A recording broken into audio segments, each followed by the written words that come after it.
మీ business ఏదైనా మీ ఊర్లో promotion చేయాలంటే అది సుమన్ టీవీతోనే సాధ్యం. ఇప్పుడే సంప్రదించండి. జై శ్రీరామ్. నూతన సంవత్సర శుభాకాంక్షలు. తెలుగు ఉగాది శ్రీ విశ్వాసనామ సంవత్సరానికి అన్ని రాష్ట్రాల వారికి కూడా మిశ్రమ ఫలితాన్ని ఇస్తోంది. గ్రహస్థితి షష్ఠగ్రహ కూటమి సంభవిస్తోంది. షష్ఠగ్రహ కూటమి అనగా 6 రాశులు 6 గ్రహాలు ఒకే రాశిలో ఉండడం వలన షష్ఠగ్రహ కూటమి సంభవిస్తోంది.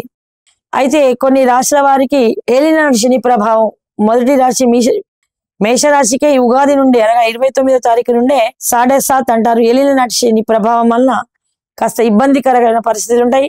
అలాగే వృషభ రాశికి జన్మరాహు జన్మ గురువు వెళ్ళిపోయి 2వ స్థానం మే 15కి వస్తాడు. కాబట్టి ముఖ్యంగా వృషభ రాశి వాళ్ళు, సింహ రాశి వాళ్ళు, కన్యా రాశి వాళ్ళు, ధనస్సు రాశి వాళ్లకు అదృష్టం పట్టబోతోంది. మిగతా రాశి వాళ్ళందరికీ కూడా మిశ్రమ ఫలితాలు ఉంటాయి.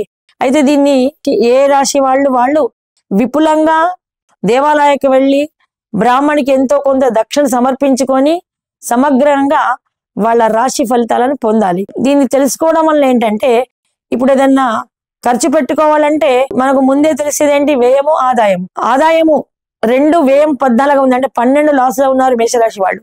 దాన్ని బట్టి అబ్బో ఈ సంవత్సరం మనకి ఆదాయం అసలే లేదు, ఎక్స్ట్రా ఖర్చులు పెట్టుకోకూడదని కొంచెం జ్ఞానం కలుగుతుంది.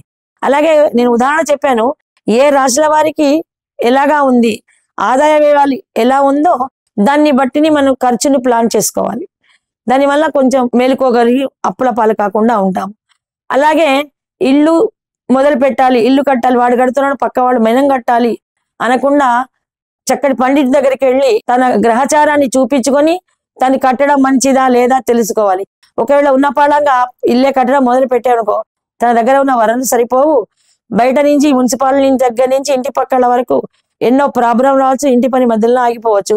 గ్రహచారం బాగాలేదు. గురుబలం బాగా ఉన్నప్పుడే వివాహం చేయాలి. గురుబలం బాగా ఉన్నప్పుడు ఇల్లు కట్టడానికి ముగ్గు పోసుకోవాలి, ఇల్లు కట్టే యోచన చేయాలి. లేకుంటే మధ్యలో అప్పుల పాలవుతారు. గురుబలం బాగా లేనప్పుడు వివాహం చేస్తే గొడవలై విడాకులకు వెళ్ళే అవకాశం ఉంటుంది. అలాగే ప్రతి గ్రహానికి సంబంధించినటువంటి స్థితిని తెలుసుకొని మసలాలి.